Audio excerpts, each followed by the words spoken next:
అసలు ఈ మాట్లాడే వాళ్ళు ఎవరికి కూడా మన స్టేట్ లో ఎంతమంది క్రైస్తవులు ఉన్నారన్న పర్సెంటేజ్ లెక్కలు తెలియదు. మన స్టేట్ లో ఉన్నటువంటి క్రైస్తవులు నాకు తెలిసి వాళ్ళు ఎవరో కూడా బాప్టైజ్ చేయబడ్డ వాళ్ళు కాదు. క్రైస్తవ ధర్మం ప్రకారం బాప్టైజ్ చేయబడ్డవాడే క్రిస్టియన్. వాళ్ళందరూ మంగళసూత్రాలు కట్టుకుంటారు, వాస్తు చూస్తారు, శకునాలు చూస్తారు, మొత్తం అంత ముహూర్తాలు చూస్తారు. వెళ్ళి చర్చిలో వెళ్ళి యెహోవా వాళ్ళు ఏదో ప్రార్థన చేస్తే ప్రార్థనకి అవుతారు. ఏంటి మనకు వచ్చిన నష్టం? సాయిబాబా అంటూ 100 ఏళ్ళు పూర్తవలేని మనిషి దేవుడు అని చెప్పి మనం పూజిస్తుంటే నాతో సహా లేనటువంటి అభ్యంతరం ముస్లిం ఎప్పుడు అల్లా మాలిక్ అనేవాడు, అతను పూజిస్తున్నాం దేవుడి కింద. ఇప్పుడు చర్చికి వెళ్ళారు వాళ్ళు, ఏంటి మనకు నష్టం? అందరూ క్రిస్టియన్లు అయిపోతున్నారని, అందరూ క్రిస్టియన్లు అయిపోతున్నారని ఏంటి?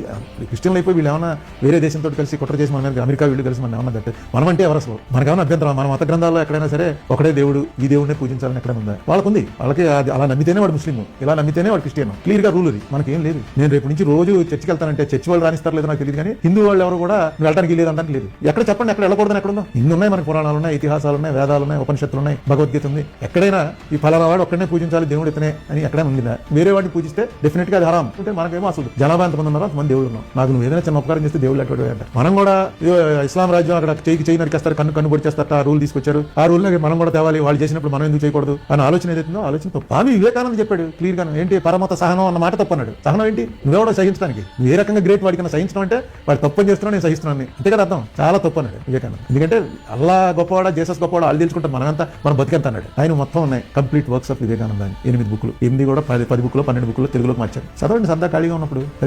అది మంచిదా లేకపోతే ఇప్పుడు ఉన్నటువంటి నడుస్తున్న పద్ధతి మంచిదా ఆలోచించుకోండి. మీకు ఏం మంచిదంటే అదే చేయండి, అదేం తప్పట్లే. నాకెందుకో మీకు వివేకానంద అంటూ నచ్చి అతను రాసిన నచ్చకపోతే ఎలా కుదురుతుంది? కానీ దీన్ని నెమ్మదిగా తీసుకొచ్చి పొలిటికల్ ఇష్యూ చేస్తున్నారు, అందుకని చెప్పి మాట్లాడాల్సి వస్తుంది. ఇది కాదు, ఇది మన పాలిటిక్స్ కాదు.